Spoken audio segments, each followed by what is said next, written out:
Hello and welcome. You're watching India Global. I'm Gaurie Dwivedi. This is a show that gets you all the stories that matter from around the world. But first up, as always, we start with the headlines and the stories that we're tracking this hour. After Asim Munir, Pakistan Prime Minister Shehbaz Sharif threatens India over the Indus Water Treaty. Enemy cannot snatch a single drop is Sharif's empty rhetoric against India. 2 days to go, all eyes on the Trump-Putin summit. In fact, Putin updates North Korea's Kim ahead of the meeting. Ukraine allies to discuss Putin meeting with Donald Trump in the next 24 hours.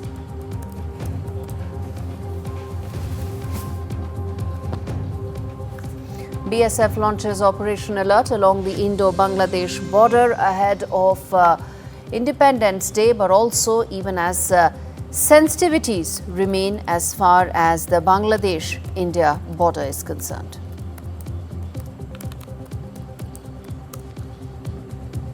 Can't depend on dollars. That's the word coming in from the Brazilian President Lula as he slams Donald Trump. Lula takes on the US President and says BRICS should test a new currency.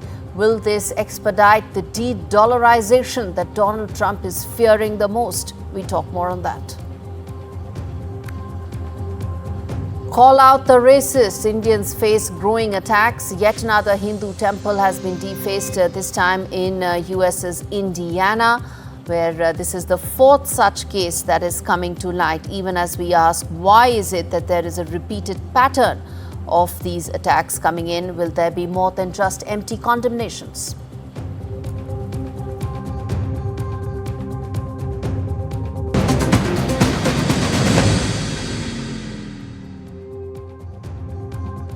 Shehbaz Sharif is having a major FOMO moment or fear of missing out after America has been rolling the red carpet for Asim Munir. In fact, some would say America is actively laying the ground for Munir's eventual coup after the elected government has been rendered powerless and, well, pretty much sidelined. Donald Trump dined with a military chief and not with a civilian head of state. Now, what does the Sharif do now? He decides to then come out with his own rant against India, not to be left behind, after Asim Munir and Bilawal Bhutto. Now, Shehbaz Sharif, a man who is pretty much on borrowed time, decides to come up with some laughable threats. And as far as the facts are concerned, well, he's come out in terms of saying that Indus Water Treaty is something that not a drop of water can be taken away from Pakistan, even as India has very categorically said it will act, it has already done so and will continue to do so. In fact, even as we speak, there is no way that there can be any third party that can come in terms of either mediation or arbitration. This is a treaty in which India has now put it in abeyance, taken a call that it will not provide any more water to Pakistan. It has devastating consequences for the Pakistani economy. We'll talk about that in just a minute. We'll also try and connect with my colleague Shivarur in just a bit. But I believe we have the big questions first. Let's put that out. We'll get Syed Hatta Hasnain as well on it. And then we'll get you more details as well. All right, the big questions that we're putting out. Is this Sharif's way of staying relevant? As I said, he's having a major FOMO moment, and this could just be him wanting to be relevant in Pakistani politics. The second key question that we're asking is, does India have the ultimate leverage when it comes to Indus Water Treaty? These are empty threats that are going on and gone. It's a season of coming out with anti-India rhetoric in Pakistan, and that's what this is all about. And let's get to the third question. Do these threats hold any water? As I said, this is a treaty in which World Bank has also said that they will not take any action. They cannot take action because this is something that's a bilateral agreement. India has decided to put in abeyance. 80% of the water was going to Pakistan. It has stopped after the Pahalgam terror attack. And well, guess what? Asim Munir and his ilk, and that includes Bilawal Bhutto, Shehbaz Sharif, all of them cannot do anything. Let's get in General Hatta Hasnain for more on this. General Hasnain, always good to have you on the show, and thanks much for taking out the time and joining us on India Global. Let me start first by asking you in terms of the rhetoric that's coming out from the Pakistani side. First it was Asim Munir, then this was Bilawal Bhutto, now it is Shehbaz Sharif. How do you read it? There is no doubt that at most times Pakistan's leaders, the deep state particularly, always loves to remain relevant in their own media, in their own internal, various issues, etc., each competing against the other from time to time. We are aware that there is a political coalition which is also in place, which will eventually be looking to find, different positions of different parties from time to time. But the main organization is always the Pakistan Army, which too has got many power bases within it. So Pakistan is a layered society. Layered political leadership, layered military leadership, layered societal aspects. So everyone has an opinion and everyone wants to act relevant in his own way. So from time to time, you will find these kind of statements coming out, and the favorite whipping boy seems to be India. And they love it. They love to, because they think that this is what gets them the eyeballs. In this particular case, it seems that the United States is their best friend. And obviously, they are kowtowing to the US sentiments and motives of the leadership there, not to the public as such, but to the leadership there. So therefore, everyone is in competition with each other to make these kind of statements. To my mind, these are best ignored.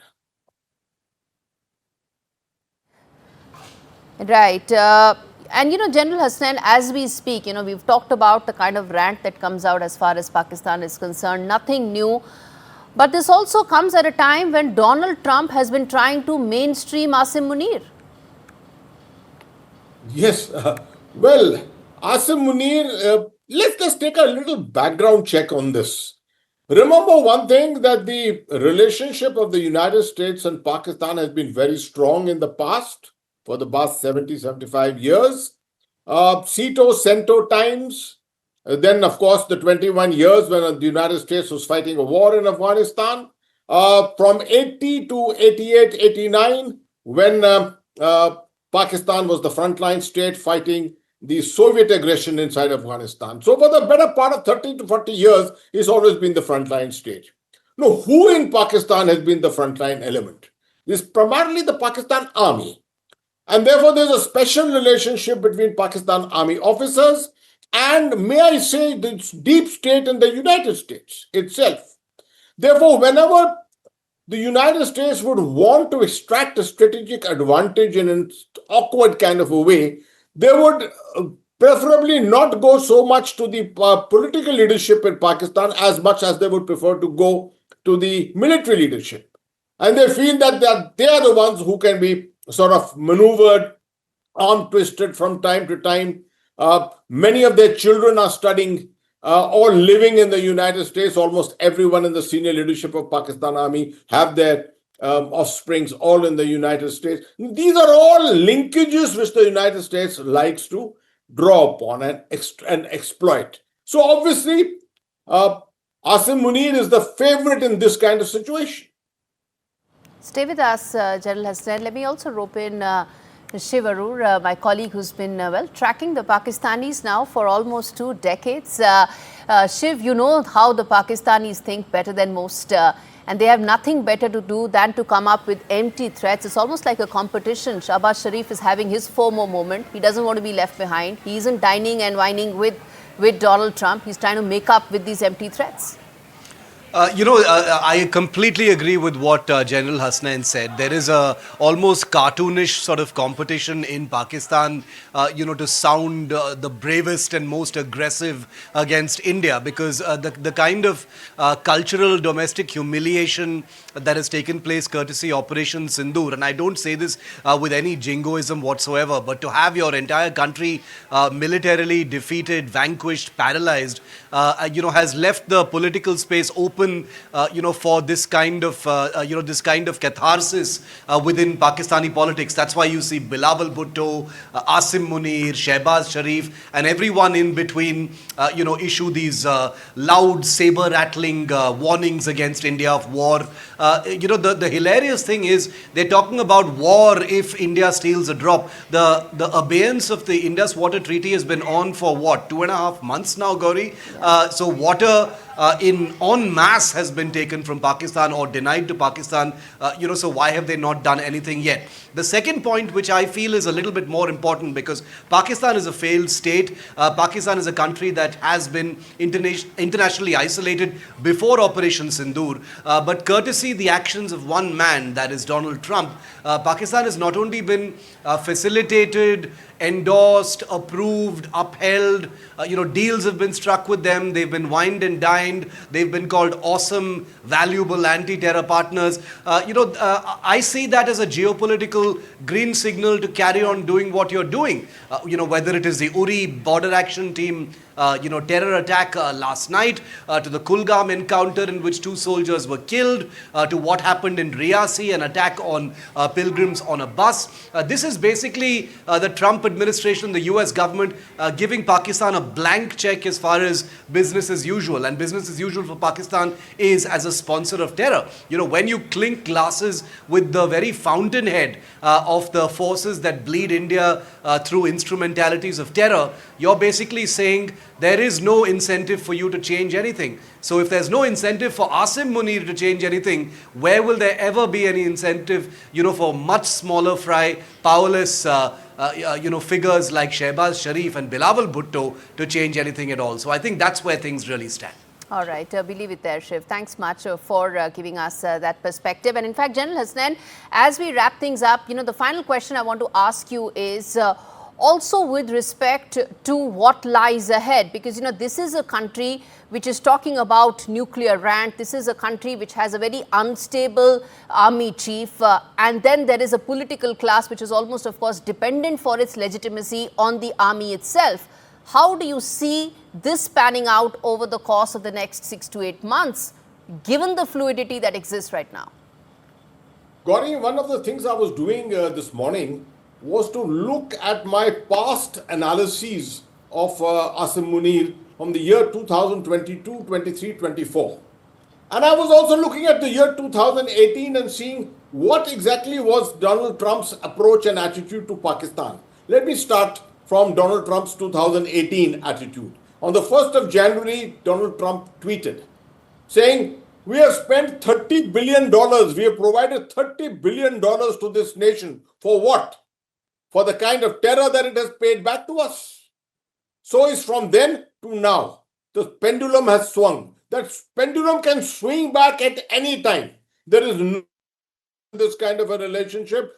At the moment, Donald Trump perceives, the United States perceives that it is in its strategic interest, primarily short-term interest, but in supporting Asim Munir and in Pakistan in general.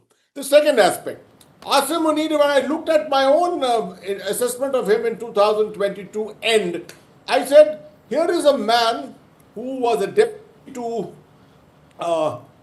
General Bajwa at one time. I mean, not really his number 2, but he was serving under him. He served under him even when Bajwa was commanding the Kashmir Corps. And therefore, he wants to be his own man. He knows that one of the things that Bajwa was doing was the promotion of the so-called Bajwa doctrine, which essentially looked at peace, eventual peace with India. He felt that this is something against which, if he goes, perhaps he can make a huge difference. And that's exactly what Asim Munir is doing today. And I don't think he's going to hold back. Things happening, his own intention of continuing with what he was, the intention he came with, and the backing of the United States. The moment of the backing of the United States gets diluted to some extent, the shadow of the United States gets lifted from Pakistan, Pakistan will probably sit back and rethink its entire approach to the situation which is panning out against India. All right, we leave it there. General Hasnain, thanks much for breaking that down for us on India Global. In fact, viewers, bottom line as far as this issue is concerned is that even the Pakistanis know that when they hit a dam, it's the downstream country that gets hit the most. They've said that they will actually hit a dam if at all India builds it as far as Indus is concerned. Now, in this case, it is Pakistan which is a downstream country, and they will face devastation if the dam gets impacted. But this is a country that also dreams of 250 grams of nuclear bombs. It's built on rant, it's built on hatred, it's built on hallucination. But let's be clear about one thing. Indus matters to Pakistan. It gets 80% of its water from this river, and most of its agriculture and economy are dependent on it. And the bottom line, viewers, is that this is a country that's deeply unstable, with a military chief who's trigger happy and has an urge to prove that he is worthy of the title, which is Field Marshal, that he has himself given himself. The question India needs to now watch out for is, are these empty threats from Asim Munir, or will he actually act on it? All right, turning attention now to the other story that we are tracking on the show, the disturbing pattern that is emerging across countries, particularly in America. Hindu temples that are being attacked, that are being targeted. 4 attacks have actually taken place targeting Hindu temples, anti-India graffiti, anti-Hindu slurs, provocative slogans by Khalistanis. This is the new normal in Trump's America. Why? Because American Hindu organizations have been the most law-abiding, successful, upwardly mobile class of citizens in America. They contribute to the success and growth of the country. The MAGA movement in Trump's America cannot be based on xenophobia, cannot be based on marginalizing, attacking, and othering the rest. That is what has happened. And Hindu organizations in America are absolutely legit in demanding more than just empty condemnations. How long will you have Khalistanis roam freely and target Hindu institutions, temples like this? We are playing out those several instances that have happened this year alone. As I said, 1 can be a stray instance, 4 is a pattern, a deadly pattern that needs to be addressed. And at the end of the day, Donald Trump can continue to rant. But if his administration is seen to be supporting such stray elements, such fringe elements, then that is something that could do a much longer and bigger impact and adverse impact as far as relations are concerned. Well, the security drill that is currently happening as far as India is concerned ahead of Independence Day in India, it is something that may seem to be regular, but that isn't the case. BSF is actually conducting operation to ensure that it's an Operation Alert that is conducting along the India-Bangladesh border. It will run from 10th of August to 16th of August. Focus will be on the key state of Meghalaya. Now, the security drill may be seen as part of SOP, Standard Operating Procedure, but Bangladesh has witnessed huge changes in the last 1 year. Since August 5th last year, when Sheikh Hasina fled, sought refuge in India, Mohammad Yunus has actually completed a year in office. It seems that the election schedule will be finalized only when the student councils have been given enough time to create a formidable political outfit that can actually fight and win elections. Until then, you will continue to see more tensions, more instability, more flux, more rabid Islamists being mainstreamed. That is the reason why this area continues to remain so tense and so volatile. And the other aspect to it, if we had that wall, if we had that map, we can put that out as well for viewers to understand. Mohammad Yunus spoke about chicken's neck. He said that this is where he will actually try and hit India, isolate it.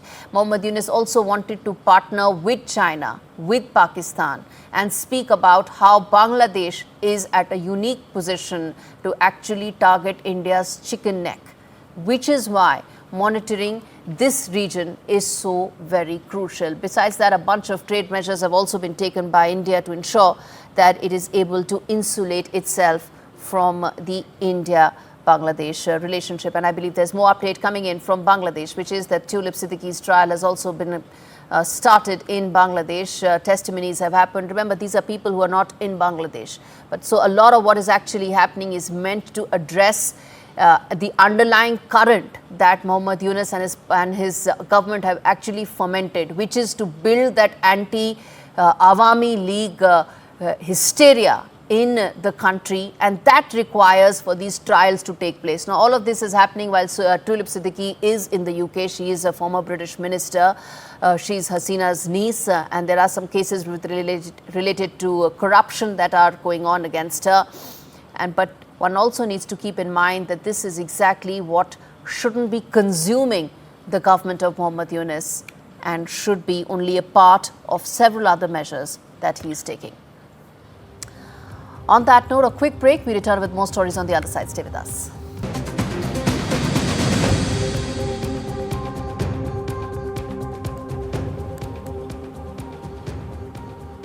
The other story on the show that's important, viewers, which is India's approval of construction of a 700 megawatt hydropower project that will take place in Arunachal Pradesh. Now, this project is expected to be completed in 6 years at a cost of little under $1 billion. Now, there is a significance to it, and this matters. This matters because of its location, because of its messaging, and because of the energy that it will create. 700 megawatts that will power not just Arunachal Pradesh, but also several other parts of India.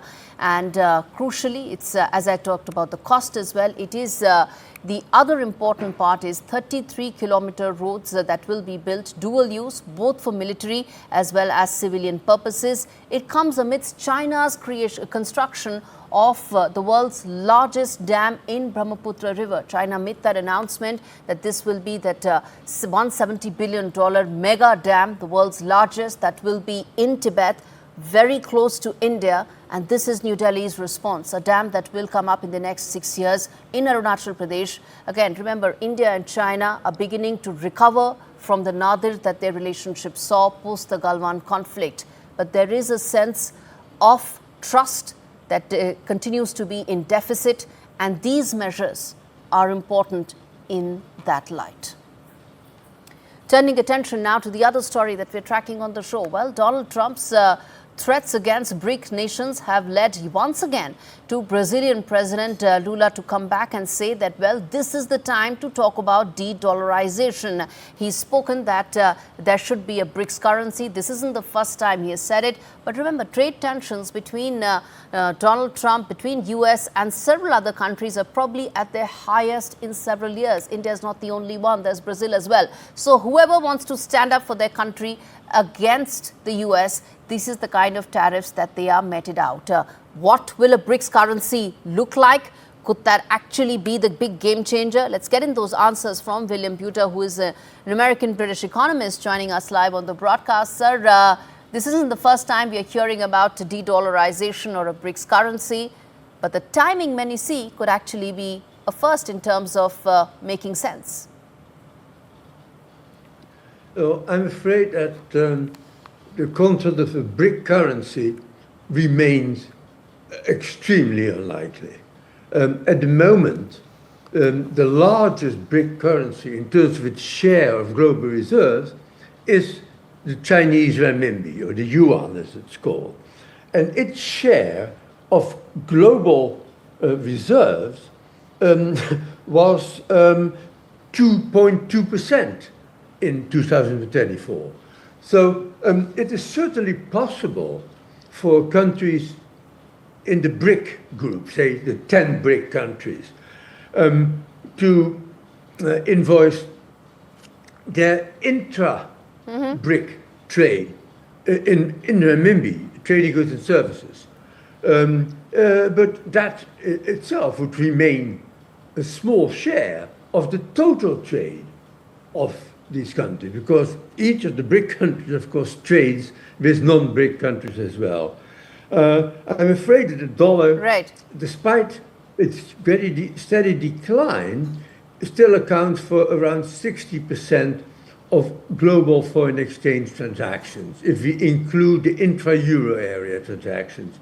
And this is not going to change as a result of Mr. Lula invoicing Brazilian imports from China in yuan. All right. I'm afraid we'll have to leave it there, sir. Another day, we'll have a detailed conversation around What could that potential de-dollarization impact on the American economy be? And will Donald Trump actually have sleepless nights? That is a conversation we leave for another day. Thank you so much for joining me on India Global today. Well, viewers, with that, it's a wrap on the show. Thanks so much for watching.